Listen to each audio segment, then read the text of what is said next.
Use with caution and dogs with history. America Trio has changed. If you need the flexibility of rent-to-own homes or computers, shop at Aaron's.com. Apply that route. Oh God, I can't even read it. You do it. Okay. Condolences on the loss of... What happened to Mom? Let's see. Wife in the group is starving timber Oh my wolves. God. Oh my God. As you know, Dee Dee long believed she could communicate with animals, so using a mixture of howls and barks, she elsewhere, because I wasn't able to see. Later, she hang on, saved by one of the wolves. She did the tribe of Inuits by briefly swallowed by a whale. Wait, here it is. On the trip's final morning, Dee's passed peacefully pages of suggestions for the hotel staff. That is... Over 6,000 runners on the 5-hill lap. Of course, Tande threatened a returning gun, kicking off the legendary Proud Life. He's a two-time Olympic champion, and he's come all the way from his event, which he's referred to perfect running weather. I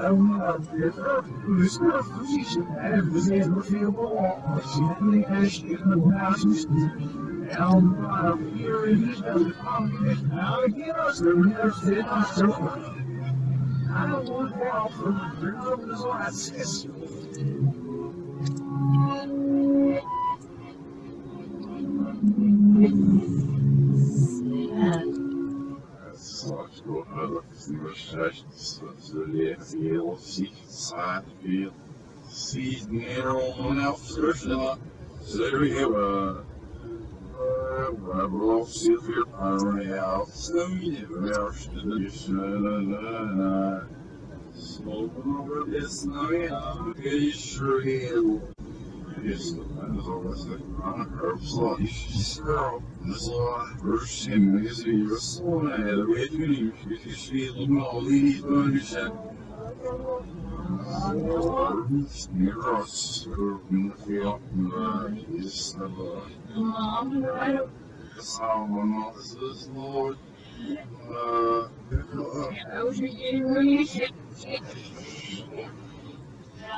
For Australia's Matildas, who finished a magical run to the semi-finals in front of another packed stadium in Sydney.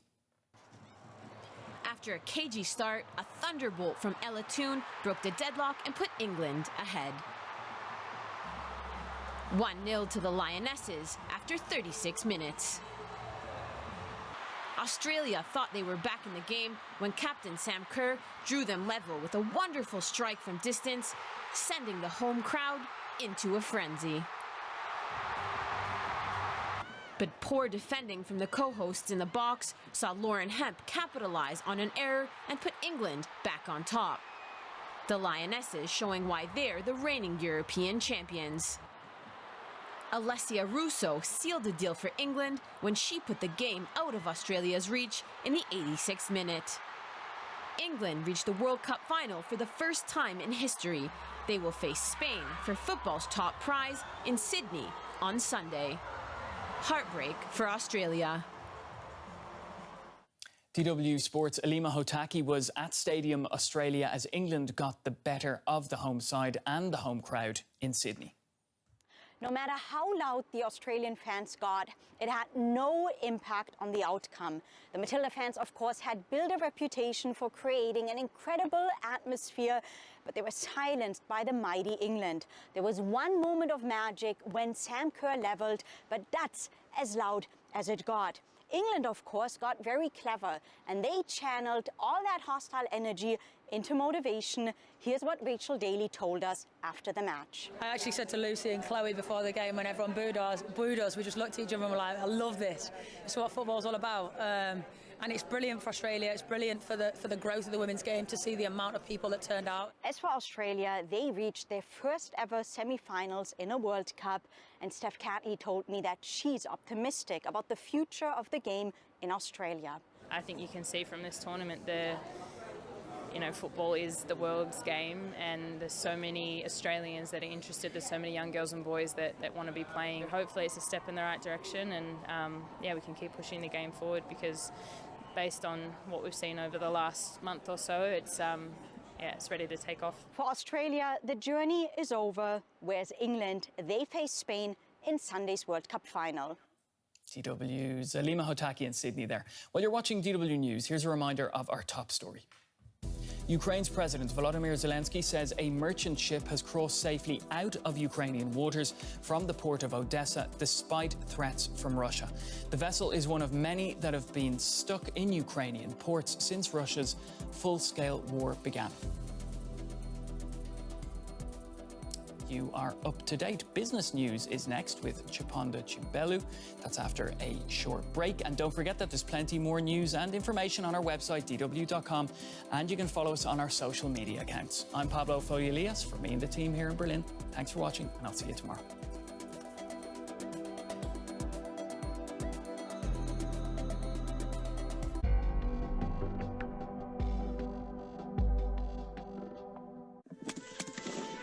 They kicked in the door at 6 o'clock. My child was screaming, "Don't take mommy!" They said to my son, "Your mommy is not coming back. It's over." In February 2022, Russian troops invaded the Ukrainian city of Kupiansk. It was recaptured 6 months later. The occupation was hard. Under Russian occupation, who resisted? Who collaborated? How can life go on after all the terror? Not everyone can endure the fear we felt every day. When Russia Comes starts August 25th on DW.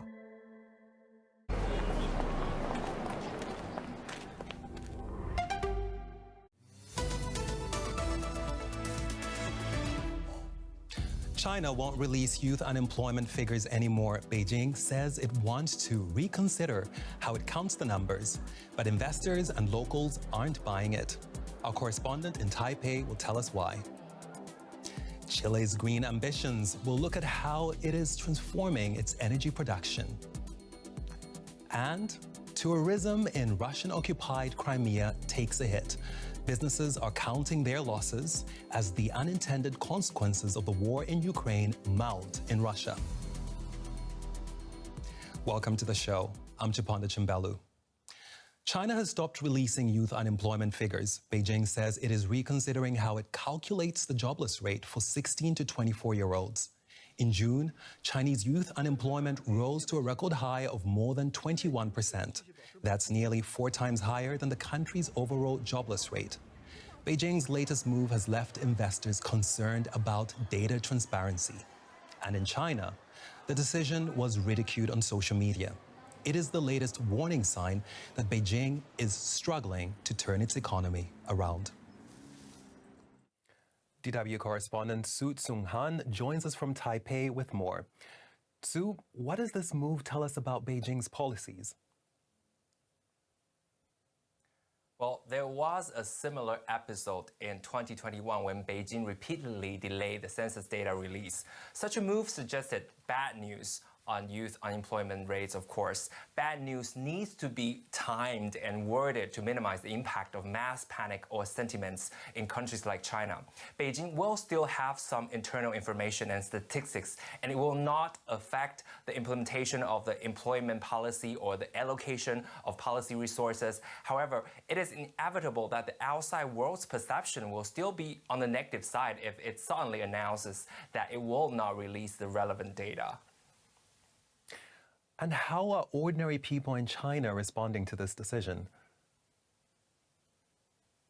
Well, it has now already drawn wide sarcasm and criticism. Some people say that this is how the government usually solves the problem. Some called it a cover-up or hide and seek, and suggested that other negative data, like the low birth rate, should be suspended as well. Some even said that move will cause more social panic. But on the positive side, there are people who believe that stopping releasing youth unemployment data can prevent those who think that they cannot find a job and simply give up looking for one from frustrating their job seek and employment intentions against on the ground that the unemployment rate is so high and the employment environment is poor.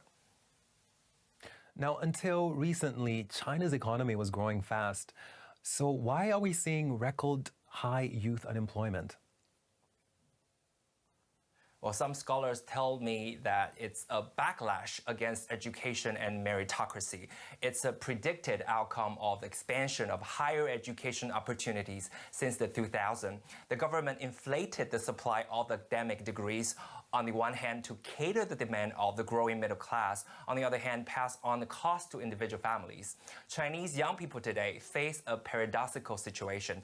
They have more opportunities in education than any previous generations, and yet their chances of translating these into good jobs and prosperous lifestyle are uncertain. So youth unemployment is unsurprising to many. It goes back to the government's policymaking in education. Sue, thank you so much for joining us.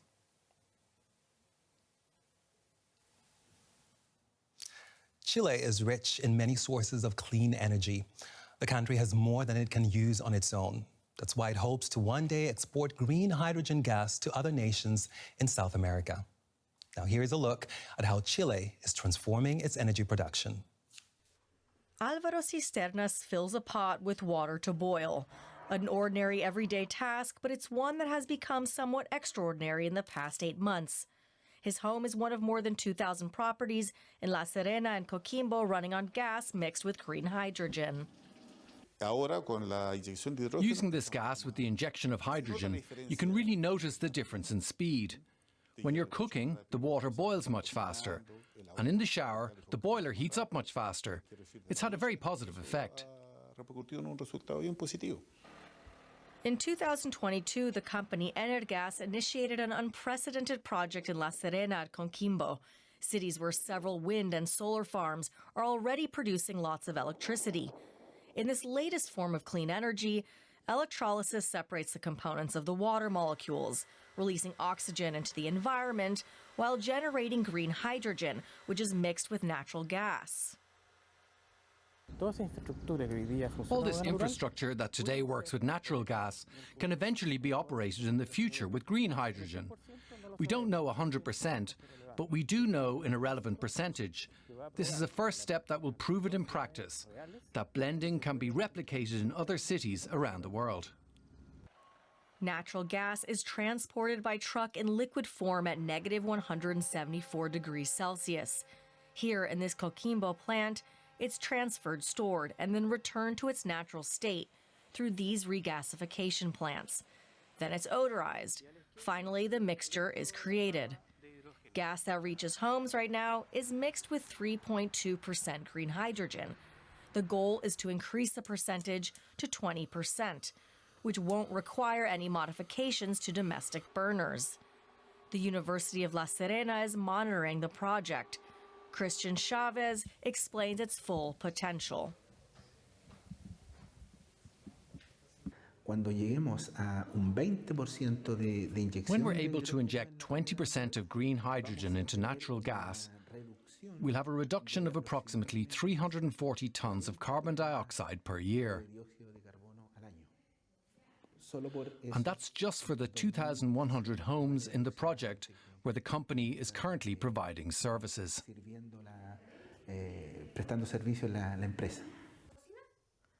Homeowners notice more than an increase in efficiency.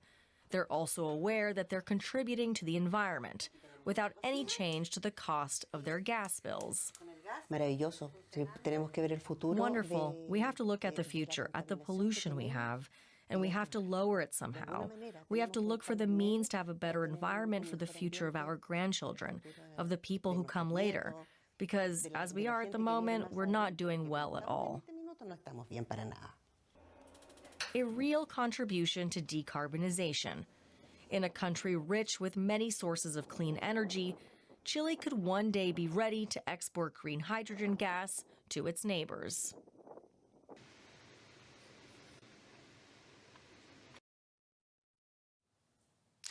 And now to some of the other global business stories making news. Intel will drop its $5.4 billion deal to acquire Israeli chipmaker Tower Semiconductor. The company was unable to secure regulatory approval from China. The development underscores how trade tensions between the US and China are spilling over into corporate deal-making, especially when it comes to tech firms. Britain's year-on-year inflation rate dropped sharply in July to below 7% due to lower energy prices. It is the lowest reading in 15 months. However, UK inflation remains the highest among G7 nations, despite the Bank of England hiking its key interest rate more than a dozen times since late 2021. Vietnamese electric vehicle maker VinFast saw its shares climb by 70% at its Nasdaq debut on Tuesday. By end of trading, the company was worth more than General Motors and Ford. However, only a relatively small number of shares were traded, so investors expect sharp price movement. Besides the currency collapse, Russia's war on Ukraine has also had many other unintended consequences for the country's economy. Now, that includes the tourism industry on the peninsula of Crimea, which was annexed by Russia in 2014. With the current war, businesses there are losing out. Crimea was supposed to be Russia's crown jewel, according to Vladimir Putin. Not just important militarily, but for trade and tourism, with its sandy beaches and clement weather. But the jewel has lost its shine. Tourists are staying away. This is a standard room for 2 adults and 2 children. There's a small kitchen here, as it is an apartment, and a bathroom, but as you can see, unfortunately, we're empty. There are no guests. No one wants to stay here. The usual flood of tourists just isn't coming. In 2021, holidays to Crimea made up 19% of the entire Russian tourism market. This summer, it's just 1%. The 2023 season is the worst season for Crimea since the collapse of the Soviet Union. The tourist flow, when compared to the season before the special military operation began, that was the season of 2021, will probably drop to a quarter. Compared to last year, I think the drop could be up to half.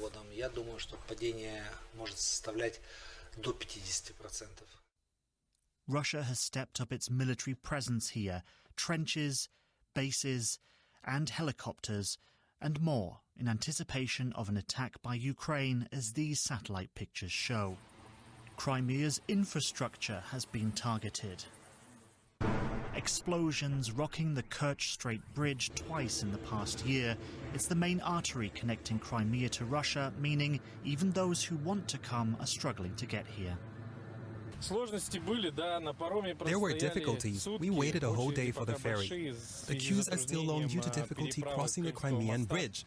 The fact that it is closed and the fact that new roads running through the new lands also have traffic jams every day, you wait for 2 days. You cannot pass, so transport accessibility is difficult so far. The Russian government has promised a cash injection to keep hospitality companies afloat, but as long as the peninsula remains caught in conflict, tourists will stay away. After all, who wants to holiday in a war zone?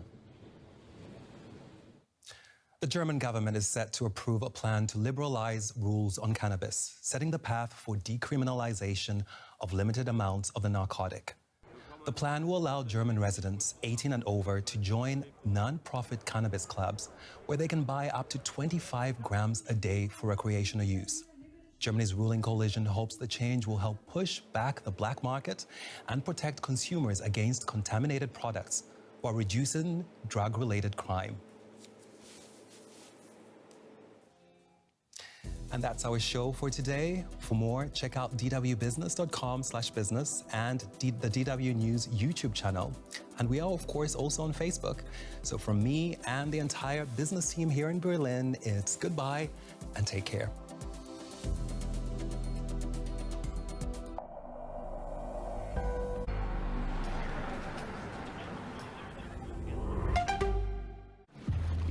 What can be done in times of climate change?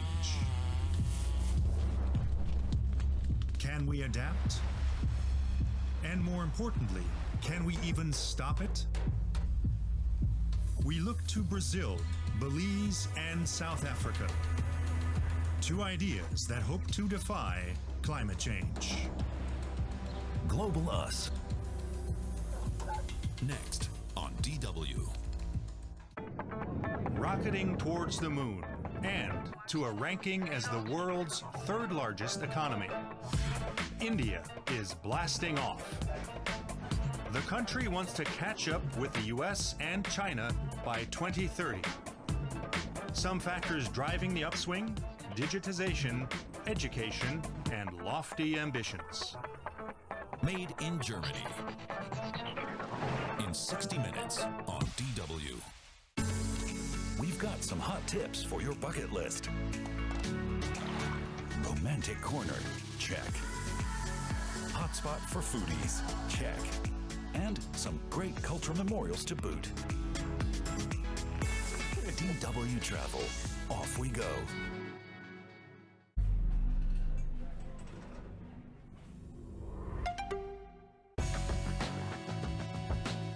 It's really hard.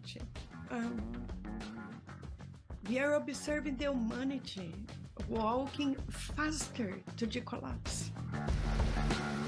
Tackling coastal erosion, villagers in Belize are trying to keep an entire ocean at bay.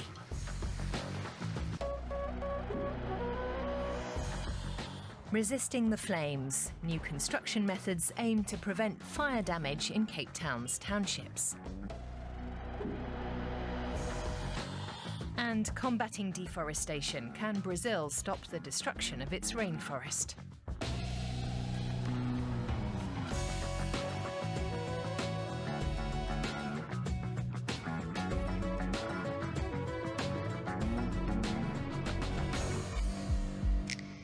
What if I told you the country responsible for this was once great at fighting deforestation? In recent years, one man has become synonymous with destruction in the Brazilian Amazon: former President Jair Bolsonaro. His lax policies allowed swaths of rainforest to be razed to the ground. During the last 4 years, Amazon was a place without law. But it wasn't always this bad. In fact, Brazil was once good at protecting its forests.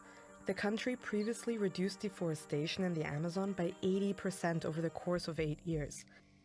This downward trend started in the early 2000s under President Luiz Inácio Lula da Silva, most just known as Lula. And now, Bolsonaro is out and Lula's back. But Brazil has changed dramatically in the last decades. So, will the country be able to combat deforestation again? Here's the thing, what Brazilian politicians decide to do with their part of the Amazon concerns us all, even if Bolsonaro says, "The Amazon is ours, not yours." Of course, the most affected are the millions of people living there, and the hundreds of thousands of plant and animal species. But the Amazon also plays a vital role in absorbing enormous amounts of CO2 that keeps the gas from heating the atmosphere and making scenes like these more and more common around the world. Is a buffer for climate change. But the forest in Amazon, we are destroying our buffer. That is accelerating the climate change, the extreme events. This is Luciana Gacci, a senior researcher with Brazil's National Institute for Space Research. She found that the Amazon has been destroyed to such an extent that it's now emitting more carbon than it takes in. That's partly because the fires used to clear the forest release tons of it. If we don't stop immediately this process, we will lose this part of Amazon forest become the tipping point. Oof, okay, that sounds depressing. I promise we're getting to the solutions. But first we need to understand what has allowed us to deforest 17% of the Brazilian Amazon. Here's a clue. It's a moneymaker. And this goes all the way back to the 1970s. At that point, the rainforest was largely untouched. But the military regime that was in power pursued an agenda of nationalism and economic development. It decided exploiting its biggest forest was the way to boost Brazil's economy. The military in Brazil that were seeing the region as a region to be conquered.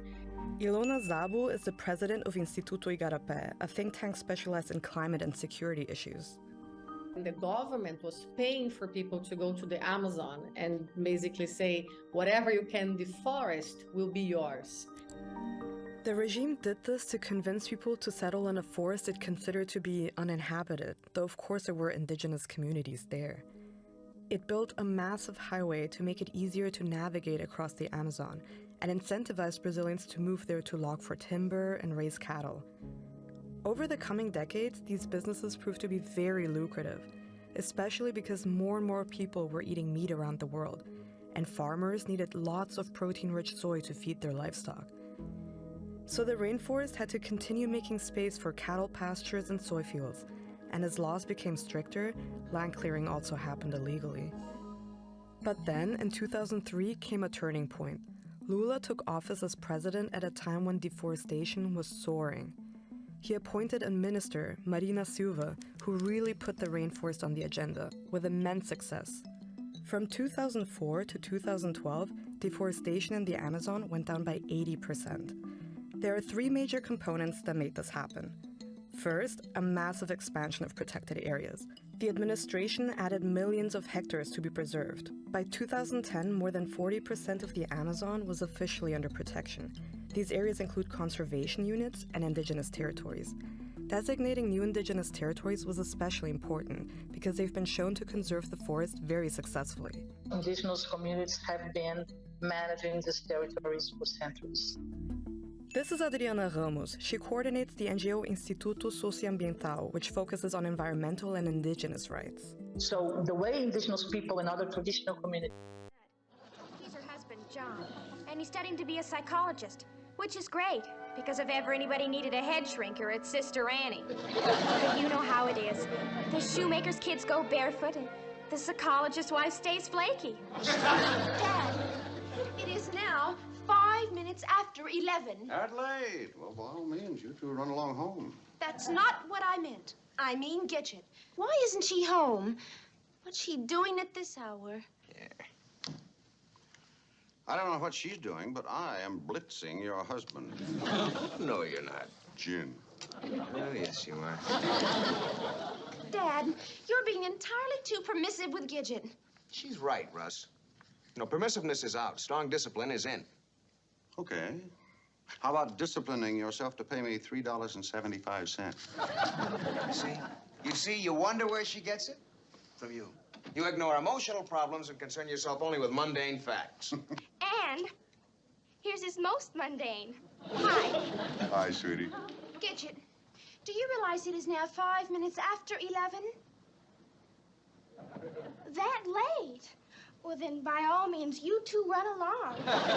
Dad, will you talk to her? Absolutely. Have fun?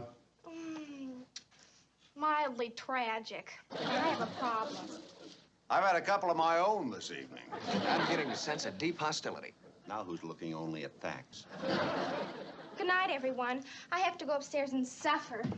Oh, what does she mean by that? It probably means that she's had some slight difference of opinion with Jeff, which will no doubt mark her for life. You think not? You think not? I think not. Good night, children. Use the word advisedly. Good night. LaRue, will you please not argue? I need your help. I'm utterly destroyed. Don't tell me. You broke up with Jeff. No, just the opposite. I still have his ring. And this destroys you? I should have such destruction. You don't understand, LaRue. Of course, it's wonderful having his ring. But suddenly driving home, it hit me that I'm all this younger than he is. He found out you're only 15 and a half? Oh, no, I'm still 16 to him. The point is, he'll be going back to Princeton next week. And going steady may be fine for him at his age, but it just doesn't seem right that I should sit around for the whole year and die on the vine. Actually, it wouldn't be fair to him. I mean, what man, when he gets married, wants to have as a wife some unsophisticated dodo who's never been around and met people or anything? I guess you got a problem. What are you going to do about it? I'm not sure yet. I've got to do some heavy thinking. Honey. Just a minute. Gotta hang up. Visit from the parent. Talk to you tomorrow. Hi. They go? Yeah. Boy, they act 180 years. Hi. Hold it.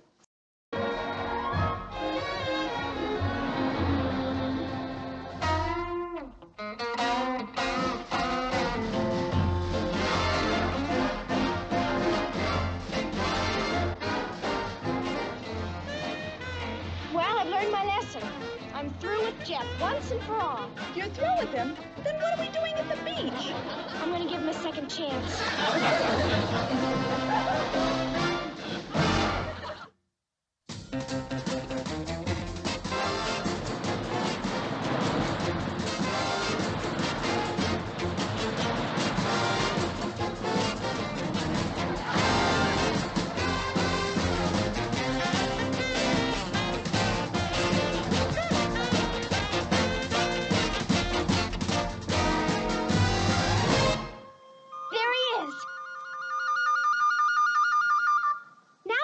Time to think things over.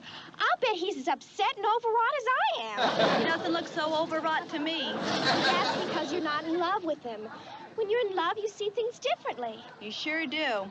But I still don't see where I figure in all this. Simple. You are a dire emergency. Obviously, I can't just walk up to him and offer him a second chance. Why not? I do it all the time. Can I help it if my very best friend insists on coming to the beach and makes me come with her?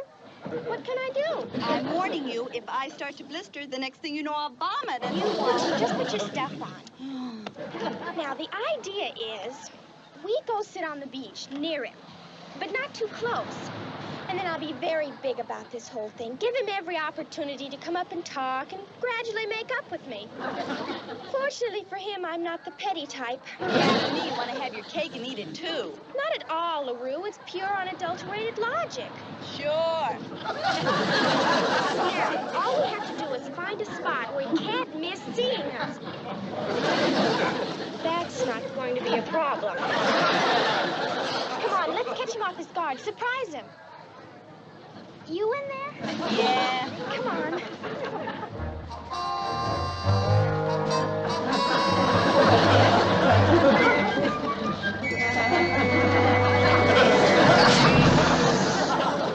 You want to queer everything? Surprise, I said.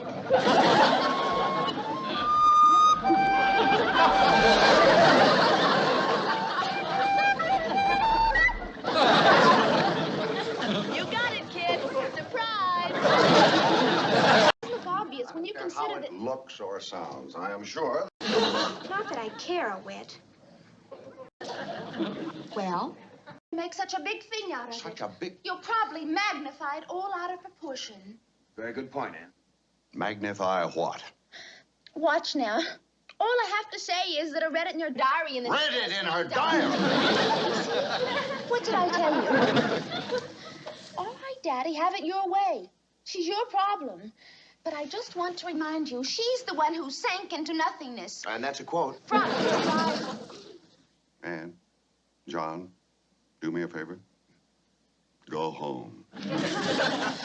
But songs about the whales and hold hands and sing Kumbaya and write one more poem about whales. He led a team at the International Monetary Fund who were the first to put a price tag on a blue whale. Whales are dying, and if you spoke to a whale, she would say, "Hey Ralph, stop crying about me, leave me alone, go in peace, man, and by the way, you owe me money because I'm saving your butt." The IMF team valued a blue whale at $2 million, based on its activities in the ocean that capture carbon. Whales poop at the surface, and whale poop contains exactly what phytoplankton need to grow. Phytoplankton in turn produce at least half the world's oxygen. No whales, no phytoplankton, no oxygen.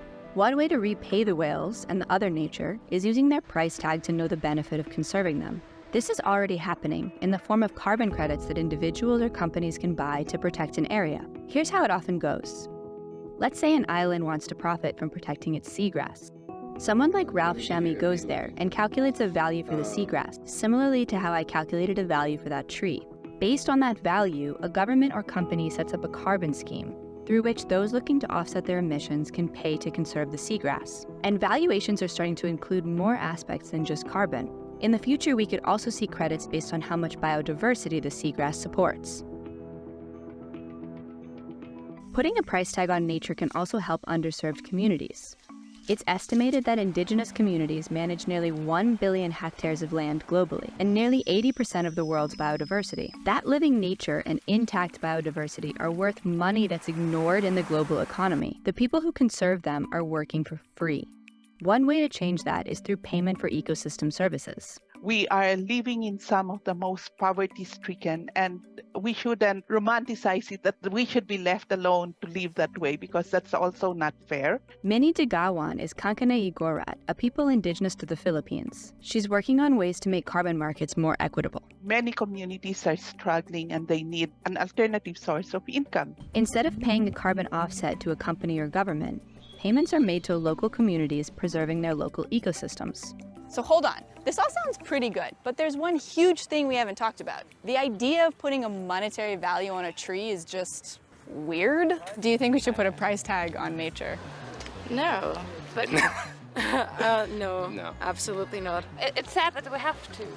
There's an ethical dilemma for communities to say that we will get monetary benefits from standing forests when we have always looked at the forest as a living ecosystem. How do you put a value, for instance, on the fact that these forests are the resting grounds of our ancestors? That definitely wouldn't make it into a price tag.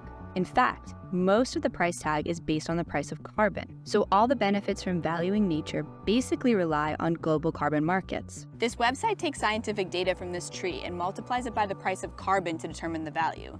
The website's from the US, where the price of carbon is cheaper. If the website were from the EU, this tree would actually be more expensive. This is one massive hole in carbon pricing. It can be different everywhere and changes over time. Carbon markets also make it easy for companies to continue business as usual.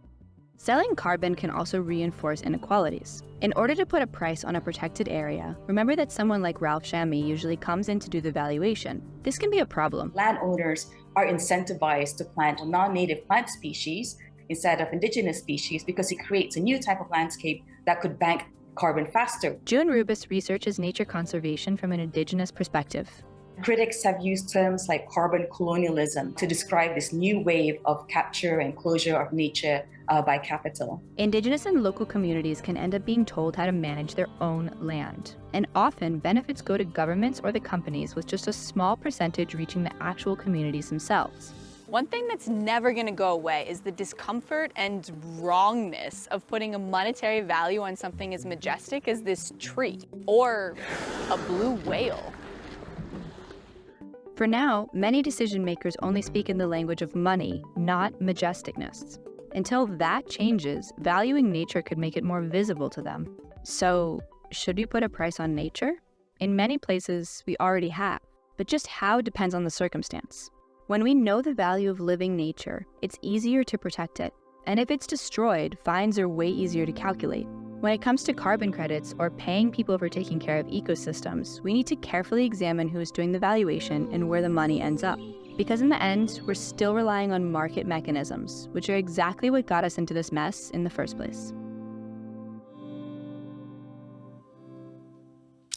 Now, I guess if I knew the value of everything, I too would change my behavior, especially if the market mechanism rewarded it. And that brings us to the end of this edition of Made.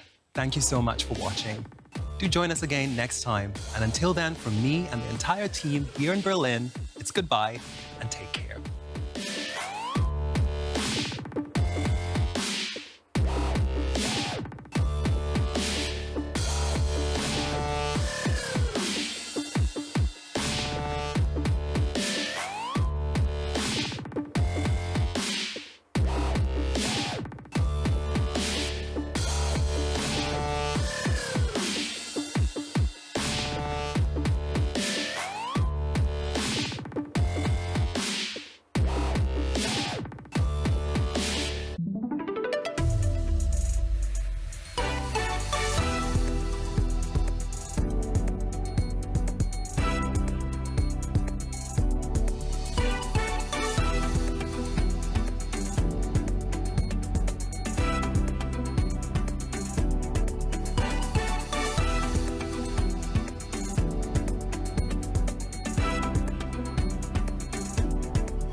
lost everything in a mere 2 hours.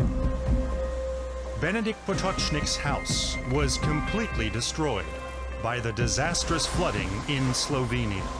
Relief workers and neighbors help as much as they can. Everyone here is searching for a bit of hope amid mountains of mud.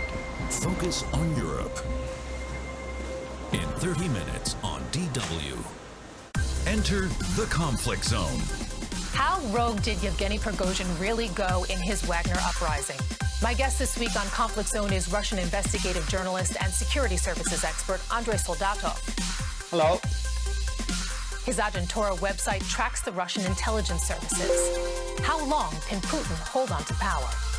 What you can understand is... Conflict Zone. In 90 minutes on DW. Summer vacation is just about over. So, time for players to ditch the beach and head into the stadium. Heads up! The new Bundesliga season kicks off soon, and the teams have a lot of work to do. Anything can happen, so brace yourself for quite a ride. Kickoff.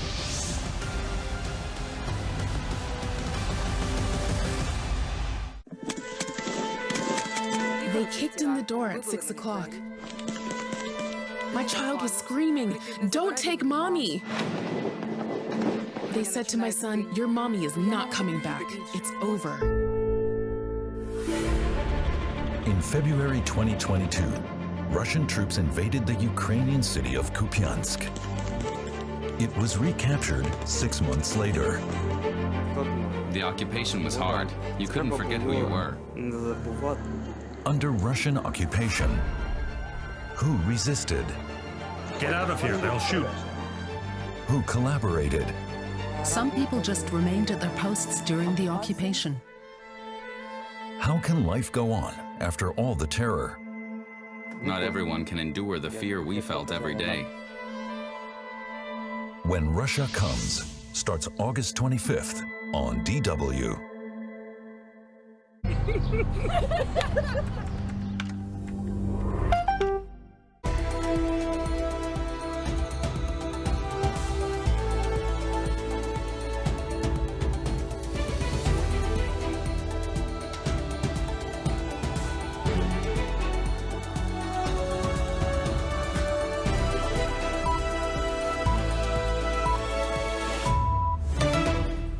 This is DW News live from Berlin. Growing calls for outside intervention in Haiti. The head of the United Nations says an international force needs to go in to combat armed gangs who've overpowered the police. Also coming up, Ukraine sends a freighter across the Black Sea in defiance of Russian threats to target shipping. President Zelensky says it's an important step towards restoring freedom of navigation. And England booked their place in the Football Women's World Cup final with a victory over hosts Australia. We'll bring you all of the action from Down Under.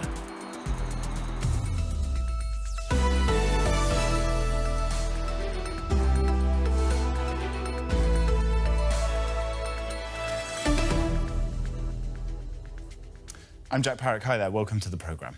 The head of the United Nations, Antonio Guterres, says one adjustment. Now these other ladies know us as Buffy and Hildegard. But they also know us as Kip and Henry, Buffy and Hildy's brothers.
Putting a new face on the old one, ready for anything. Playing with fate, not a moment too late. Showing the whole world nothing can get me down. Ooh, give me a break. Yeah, yeah. Give me a break. 'Cause I sure need one. Give me a break. Yeah. I finally know where I belong.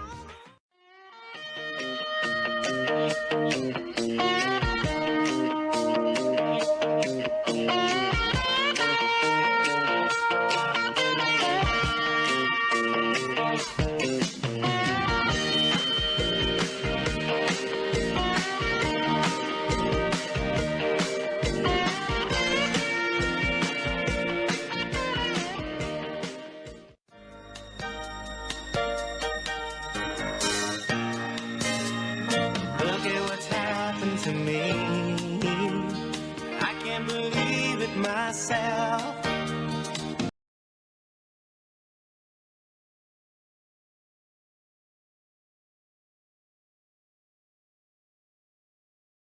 Believe it or not, I'm walking on air. I never thought I could feel so free.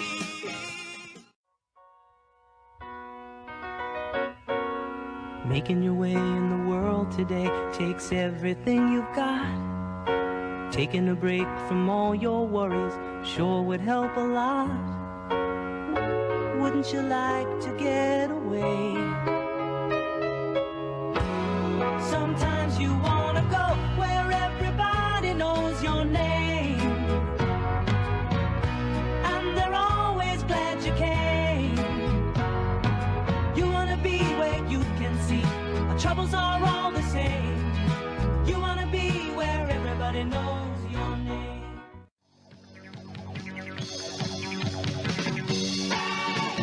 I'm gonna live forever. I'm gonna learn how to fly. I'm feeling coming together. People will see me and cry. I'm gonna make it to heaven. Light up the sky like a flame. I'm gonna live forever.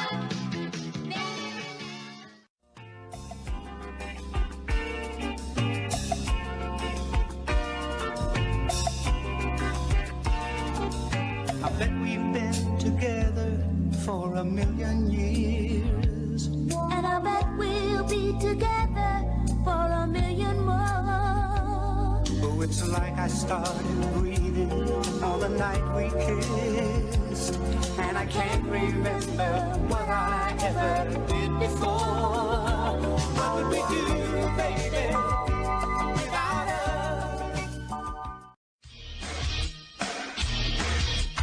Here we are, face to face, a couple of silver spoons, hoping to find two of a kind, making it go, making it grow together. We're gonna find our way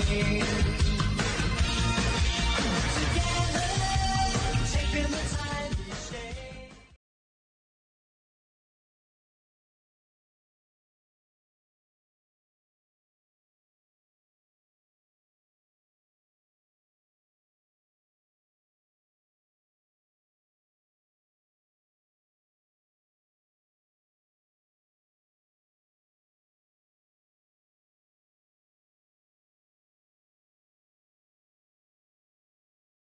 Ten years ago, a crack commando unit was sent to prison by a military court for a crime they didn't commit.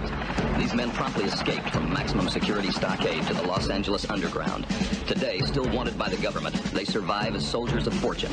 If you have a problem, if no one else can help, and if you can find them, maybe you can hire the A-Team.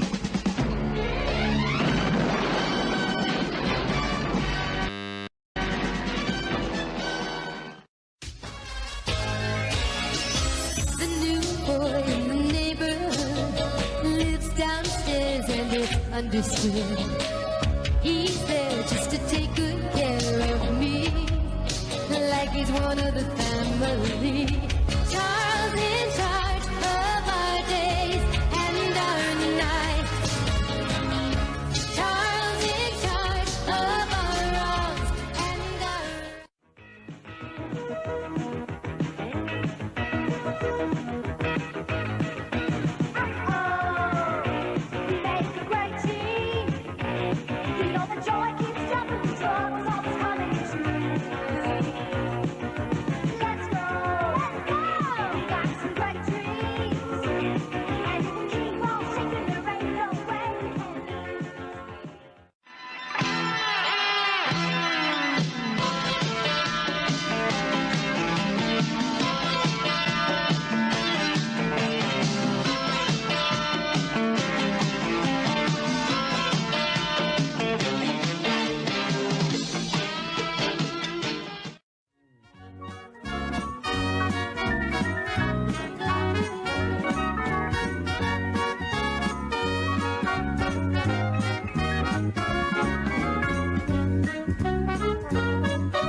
streaks on the china, never mattered before.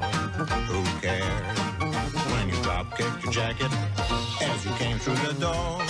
No one glared, but sometimes things get turned around and no one spared. All hands look out below. There's a change in the status quo. Gonna need all the help that we can get. According to our new arrival. She's a small wonder, lovely and bright and soft curves. She's a small wonder, a child unlike other girls. She's a miracle, and I grant you, she'll enchant you at first sight. She's a small wonder, and she'll make your heart take flight.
Life is such a sweet insanity. The more you learn, the less you know. In the heart of every family, there's a love that starts by letting go. Step by step and day by day, reaching out along the way. Hand in hand, we face our fears. Together through the years, we get closer through happiness and tears. And in our hearts we share.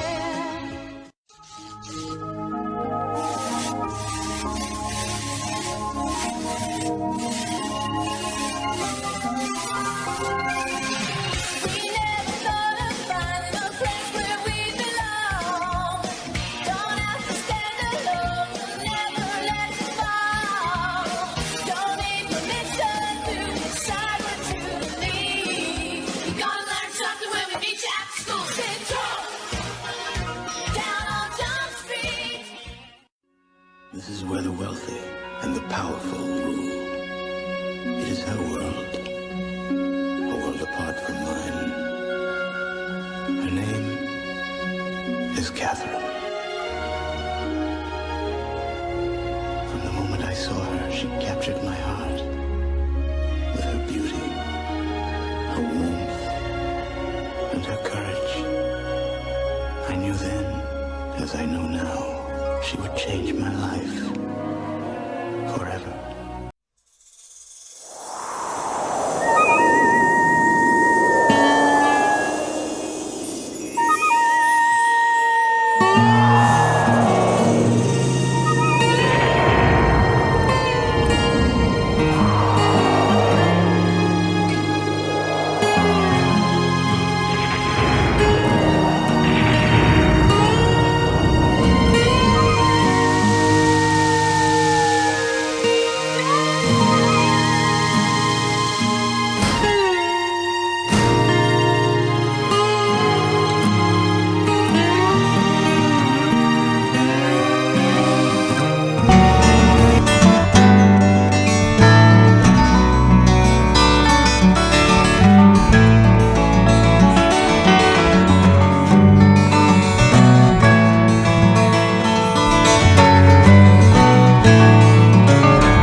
Cute, huh? This is my dad, and this is my dad. How'd I get two dads? They inherited me. Congratulations! It's a girl. Here's the judge who brought us together. She lives in our building. My building. I own it. She's gonna make sure we're one big happy family with one dad who's down to earth and one dad with his head in the clouds. I think we're Father of the Year. You can count on me. No matter what you do, you can count on me. No matter where you go.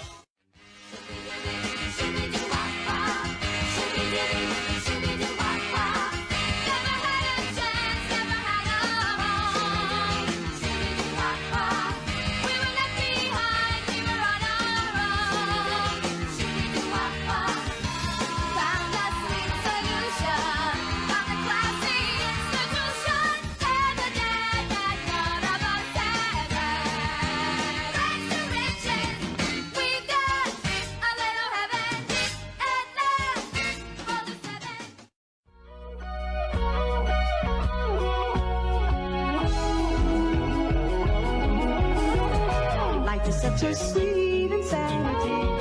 The more you learn, the less you know. In the heart of every family, there's a love that starts by letting go. Step by step and day by day, reaching out along the way. Hand in hand, we face our fears. Together through the years, we get closer.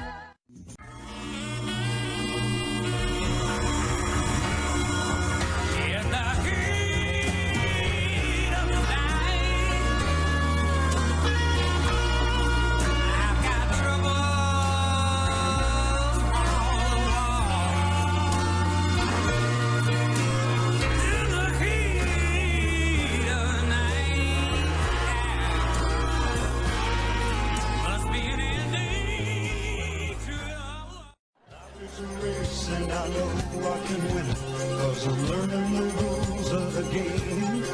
If I can stay on the ball, take it minute by minute, I'll just make the Hall of Fame. What can I say? I'm doing it the best I can. Leaning on nobody but me. Oh, seeing it from where I stand. Nothing comes easy. Oh, I'm on 3 wholesale places at the end of every one of my days. Oh, high with the all of the faces that keep me doing it the best I can. Yeah, I'm doing it the best I can. I'll keep on.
It's a rare condition this day and age to read any good news on the newspaper page. And love and tradition of the grand design, some people say, is even harder to find.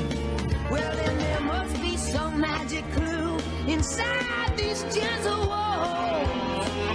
'Cause all I see is a tower of dreams, real love bursting out of every scene. Desmond had a barrel in the marketplace. Molly is the singer in the band. Desmond says to Molly, girl, I like your face. And Molly says, because she takes him by the hand.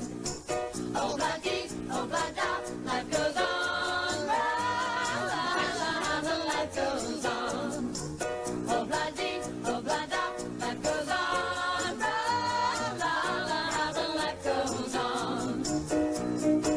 In a couple of years, they have built a home, sweet home, with a couple of kids running in the yard. Theorizing that one could time travel within his own lifetime, Dr. Sam Beckett stepped into the quantum leap accelerator and vanished.